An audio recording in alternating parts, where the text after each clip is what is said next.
Hello everyone and welcome back to some more Warhammer Warcry for the channel, and today the Iron Golems are getting a second run of it, although they've dropped a couple of their normal guys in return for bringing in an allied Big Nasty, going up against the Thunderstrike Stormcast Eternals, who are finally using a legal list, although there is a stand-in mini. They can never be perfect, there always has to be one thing wrong. Anyway, we'll look at the specifics for both sides, playing on the table you can see before you, and then get started. So 6 models in the Iron Golems this time, split into Dagger, Hammer, Shield from left to right, and we immediately have to talk about the big ally, which is the Ogoroid Myrmidon. Had to cheat there and look at what it was called because I keep on just wanting to call him a Minotaur. But Ogoroid Myrmidon, very huge, lots of wounds, very, very powerful, has his own set of unique abilities he can spend doubles, triples, quads on, and just in general is a beat stick that can dish out a lot of damage. He is going to be in the Dagger with just a basic Iron Legionary with bolas, and then in the Hammer we have the Signifier with he can do the AoE buff that we saw last time, and the Dominar, who is the leader, and then finally we have the Drill Master, which is the other one with bolas, so that's their only quote-unquote range, although I think the Ogoroid Myrmidon has range because he's got a spear. And they've also got the Ogre Breacher there coming in with the Drill Master whenever indeed they do. We'll be randomising on camera as per usual, although this time when we do randomise the mission and what we're doing, it is going to be from the 2nd edition rulebook. People have suggested they up the number of rounds in those to a minimum of 4, which just kind of leads to better games, kind of balanced more, so we are going to switch to doing that. I thought it needed more specific scenery, which is why we weren't doing it until now. But we'll give it a go today, see what happens. So here we have an almost perfect Thunderstrike Stormcast Eternals list coming in at 995 points, which is actually also exactly how much the Iron Golems came in at, forgot to mention that. Dagger, Hammer, Shield, 2, 2 and 2 again, and it's a pretty simple list. It's the Lord Imperatant coming in as the leader again, the big man himself, with his pet Gryph-hound right in front of him. And then there is 4 Praetors, and that is it. They're 160 points each. They're pretty tanky. They're like basic soldier plus. But one of them, in the back right there, that is Leona from the Domatan Stormcoven warband for Underworld. Just a stand-in because there isn't a 4th Praetor available. So she's just being them. She looks the same kind of. She's got a spear. The only difference is she's floating. So she is just going to be a 4th Praetor. They all have the same stats, and it's just your general Stormcast list. So getting closer to having a legal and as you see it list. Not quite there yet, but close enough.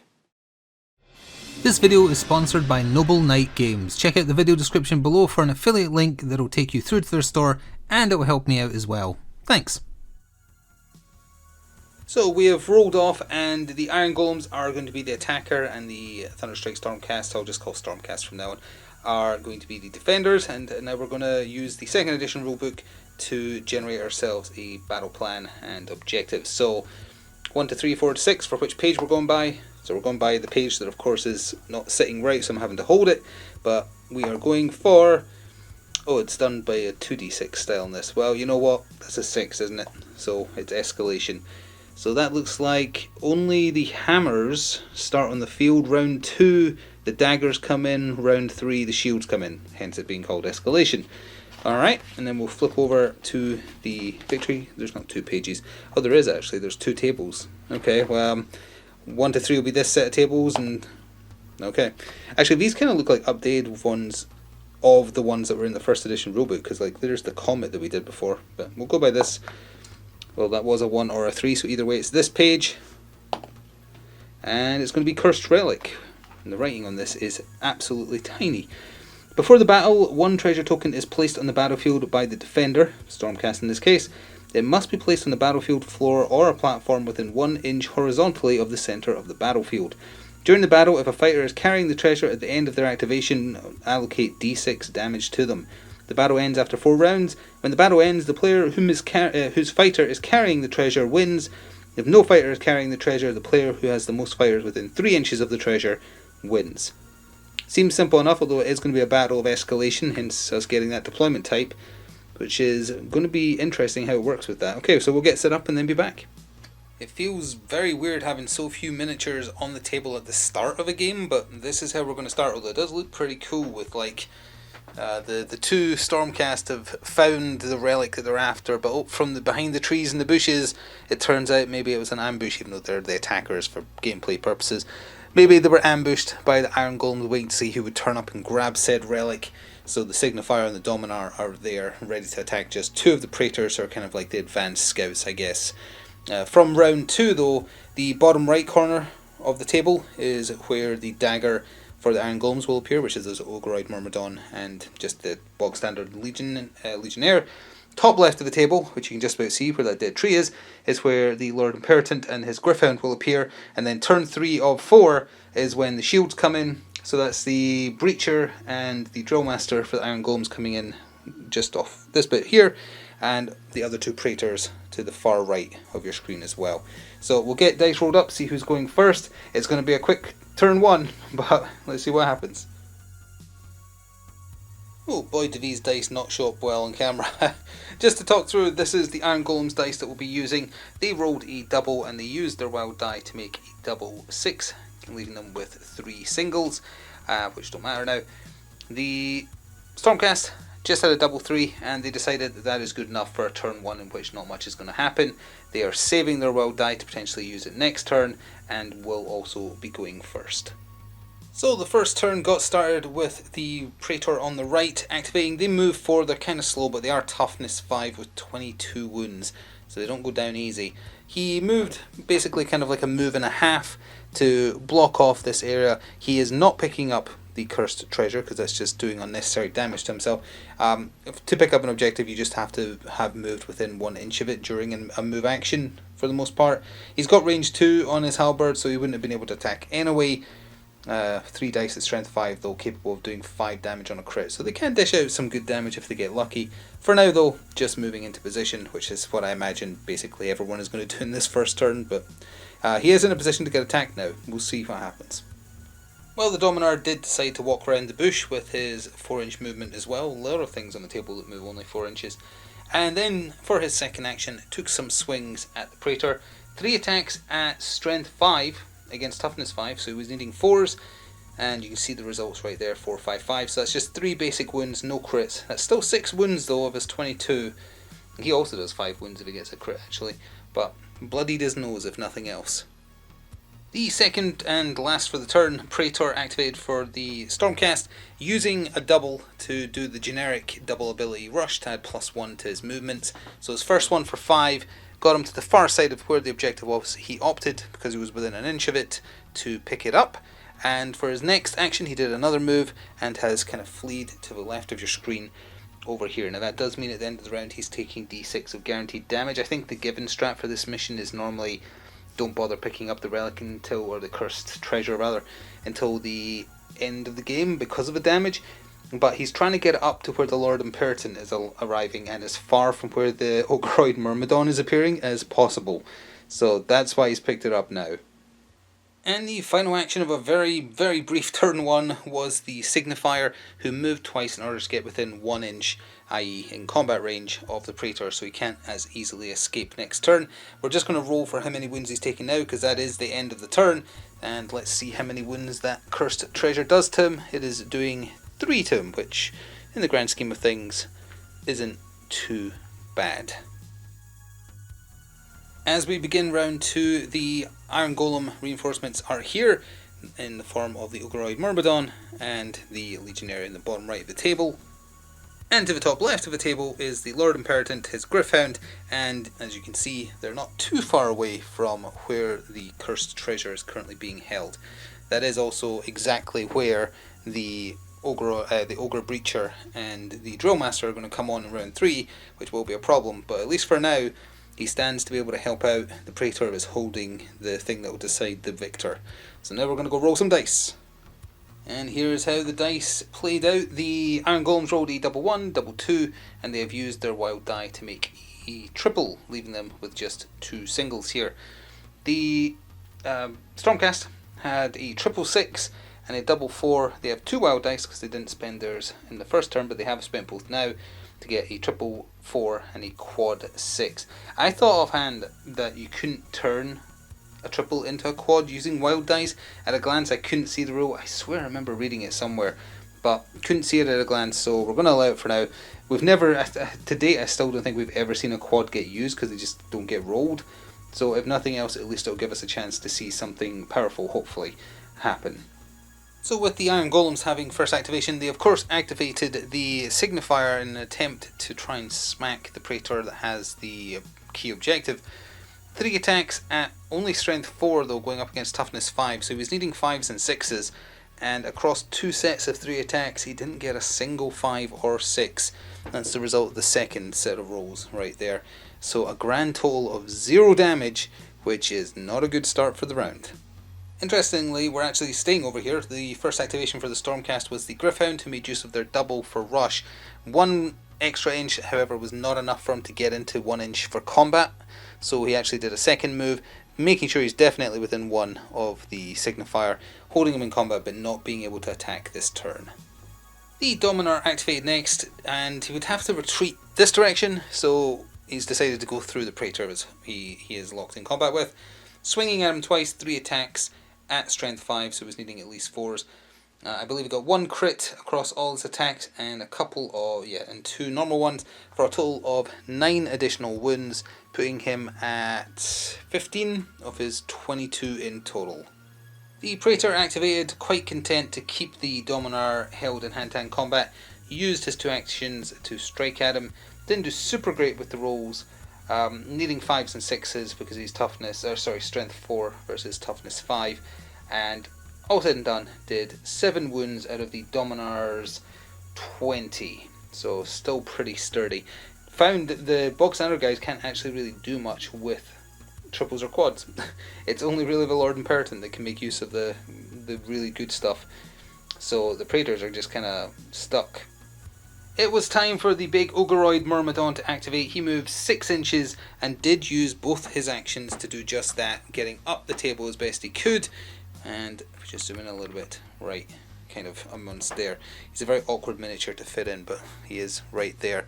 He does have range 2 on his attacks, but that doesn't matter. He spent his triple on, I was going to say unique to him, but I think Chaos Beasts in general have this. It's called Blood Marshal.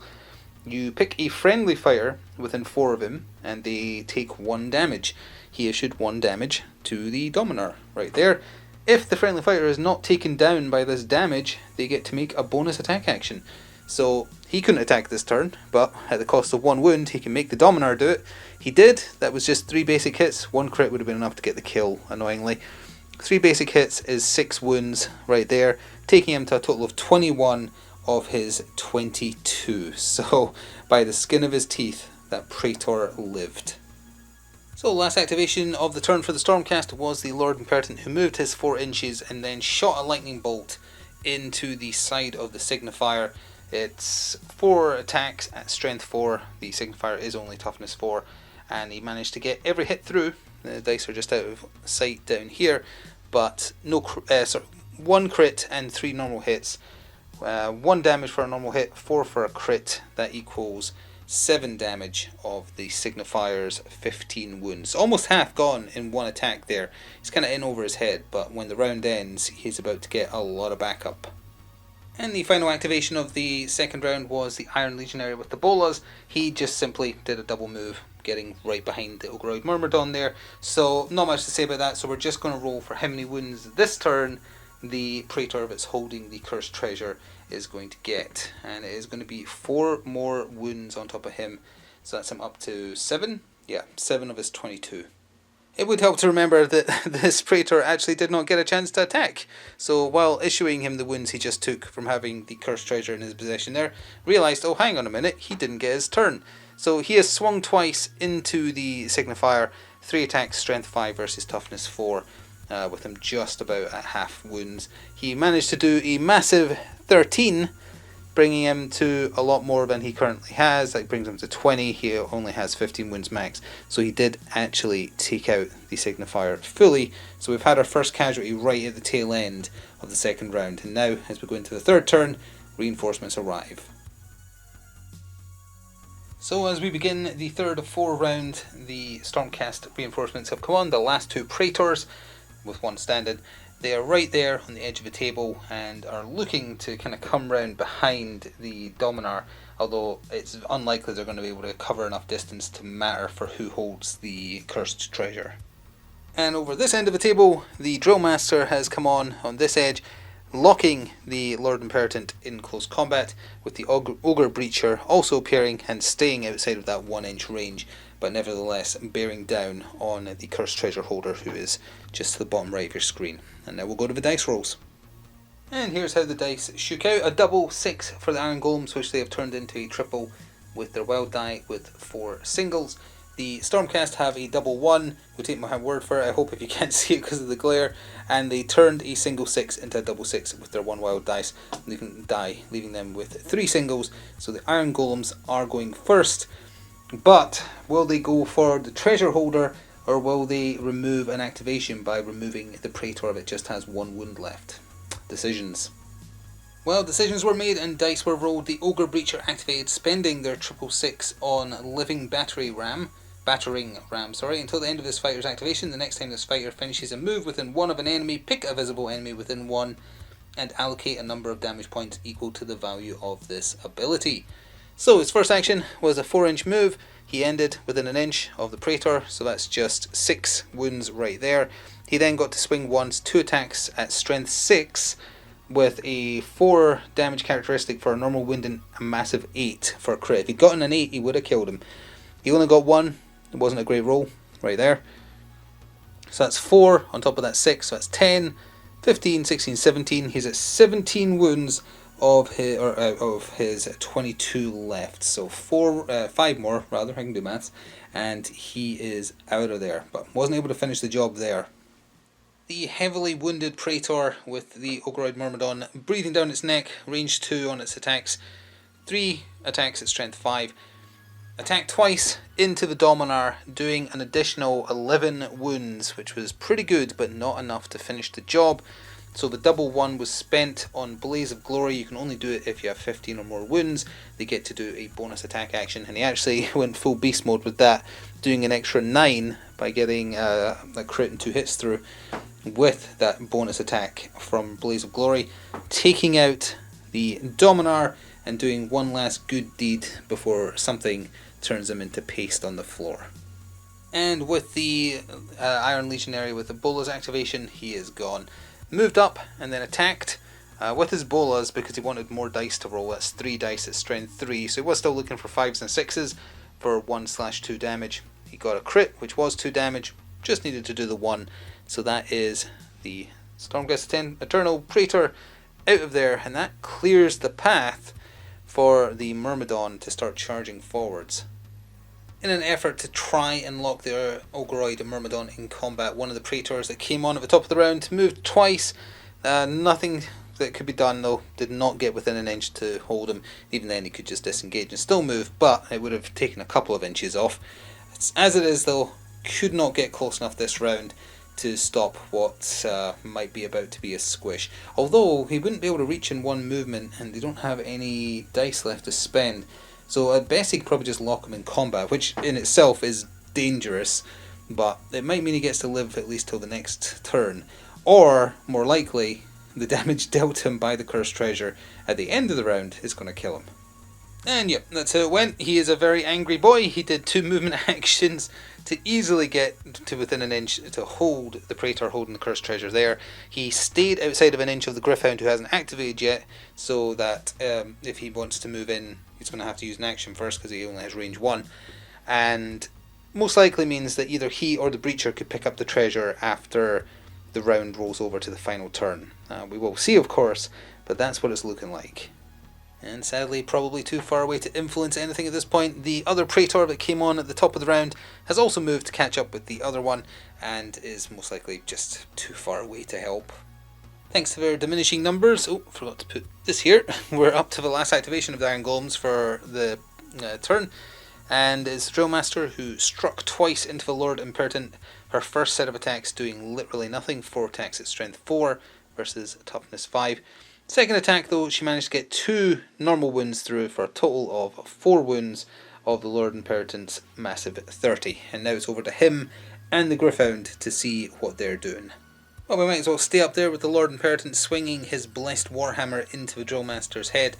Actually rolled appallingly. Across 2 sets of 4 attacks at strength 4, the only success was a single crit. Now, the single crit hit for 5 damage, which is nothing to sneeze at, especially when you only have 15 wounds, so that's a third of them gone. But he was looking to do a lot better. If he'd been able to take her out in the one turn, which was feasible, just needed to roll a tiny bit better, he could have then spent that double to do the shock and awe, which is just a thing he can do, where you could then do a bonus move or a bonus attack action, which would help get him down where he needs to be, slightly further to the south. And to round off the penultimate round, completely dwarfed by his size, the Gryph-hound moved into combat to at least lock him in there, with the Ogreoid Myrmidon struck at him. He's a ridiculous toughness 6, because of course he is. He has 30 wounds as well, I think. But either way, only a crit got through, so that is 4 damage to him. And the only thing that remains now is, if you just pull back, well, maybe a little bit less than that, is to roll for how many wounds the Praetor takes. And it is 4. It was off camera, I think, but it is 4. Is that him? Is he still alive? That would be 4, that would be 21. He is alive on 1 health. Wow, that's the second time that's happened. Alright, he's still holding it then as we go into the final round. Going straight to the dice rolls, because there's no reinforcements to come on. Dawn of the final day, and here is the final dice results. Iron Golems had a triple 6, which they're going to make into a quad. We've said that's allowed this time, although if it turns out it's wrong, we won't do it going forward, with 3 singles. The Stormcast have a single 6 that they turned into a double, and a double 1. So they also had 3 singles, so it came down to a roll-off, and the roll-off was won by the Iron Golems. So they are taking the first action as we go into the final round. They also have less on the table, so going first isn't necessarily a good thing when it's down to snatching the cursed treasure to win, but let's see. We've got a lot to cover with the first activation for the Iron Golems. They had a plan. The Drillmaster activated doing a disengage action, followed by a move action, slipping out of the 1 inch, being stuck in combat range, stopping right there behind the Ogre Breacher, and spending that quad 6 on Whirlwind of Death. Allocate a number of damage points to all visible enemy fighters within 3 inches of this fighter equal to the value of the ability. So little lady with her twirling bolas there just did 6 wounds to the Lord Impertinent, 6 wounds to the Gryph-hound, and 6 wounds to the Praetor that had 1 health left. So he is dead, and the cursed treasure is now waiting on the floor. Now, yes, it's on the floor, and yes, it's now the Stormcast's turn, but Gryph-hound can't just slip through there because he's in combat. He would have to disengage, but then he would get re-engaged if he tried to move past. Lord Impertinent, he can probably do it if he, like that's, well no, he'd have to go within 1. He can't jump up this bit without it being a climb. So it's very dodgy that he's going to be able to get over there, and he's pretty wounded now as well. So I'm not sure what they can do. We'll clean up some damage tokens and have a look. So upon looking at it and then also spending a double for Rush, and giving him 5 inches of movement per activation, it is being a little bit generous. How much does not count as a climb based on, you know, the odd angle this is at, because it's not really meant to be a ramp. It's meant to be a bridge. We are going to allow that he can skirt around with 5 inches and move directly on top of the cursed treasure. So the Lord Impertinent is holding it. He's got 10 wounds, which means he has 20 or 10 damage, I should say. So I think he has 20 wounds left. It does also mean it comes down to a more climactic finish, because if he can't make it there, then it would mean that there's no point playing more because no one else is going to get there. This way at least we have a climax, and it isn't too much to assume, like that is less than an inch gap, that this isn't a climb action while still staying outside of an inch of the Ogre Breacher.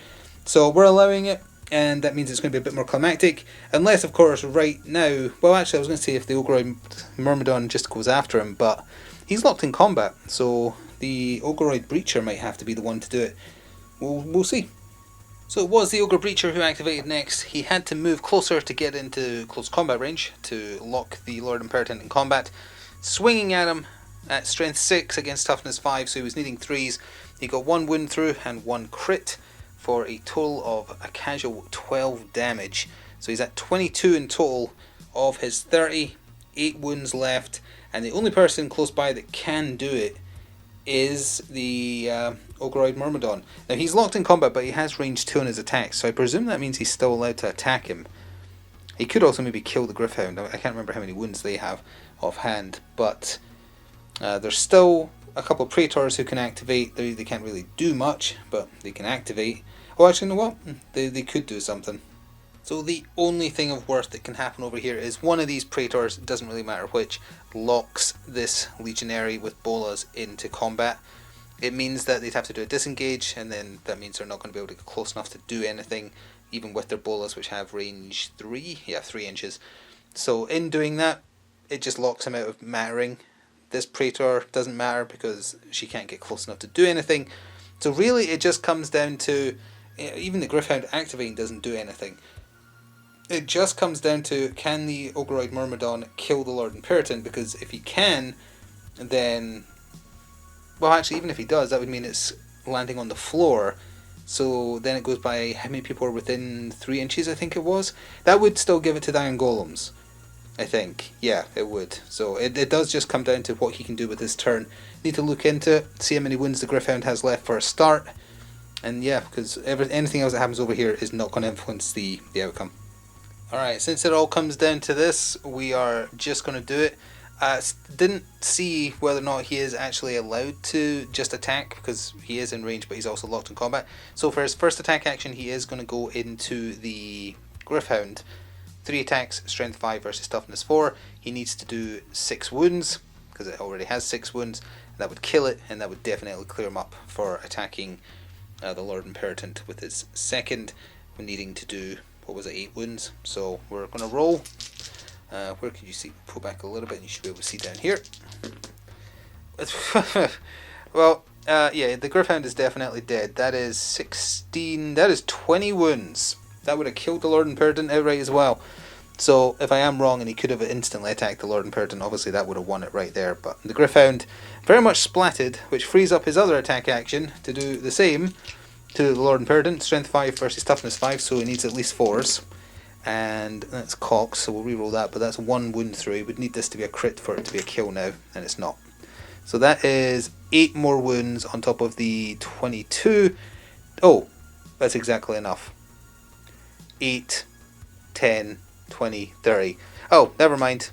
He actually literally got exactly enough. He got a double kill. Okay then. So the ambush sprung by the Iron Golems pays off, at least in my headcanon, for the setup to this mission. No one is holding the cursed treasure at the end of the game, so it's who has the most people within 3 inches of it. The Ogre Breacher is within 3 inches of it, and I think the Ogreoid Myrmidon is within 3 inches of it. Yeah, it has to be, because it was within 2 of the Lord Imperator. So yes, that's 2 versus 0. So it is an Iron Golem victory here today. A bit more of a thematic one this time, rather than necessarily a fair fight. I'm not sure if running off to that corner, knowing the Ogre Breacher was coming that way, was the best move for the Stormcast, but they wanted to stay as far away from the Myrmidon as possible because of that damage that you just saw that he is capable of doing. Should have tied him up over here, should have left someone there to tie him up in combat to just slow him down for an extra turn. That was the thing that cost them, I think. Anyway, that is going to do it for another showing of Warcry on the channel. Please do remember to show your support, and if you would like to go above and beyond to support what we do here on the channel, please do consider becoming a channel member, pressing the thanks button, or checking out our channel sponsor, who is linked below via an affiliate link. Enjoy the rest of your day, and see you in the future for another one. Until then, ta-ta for now.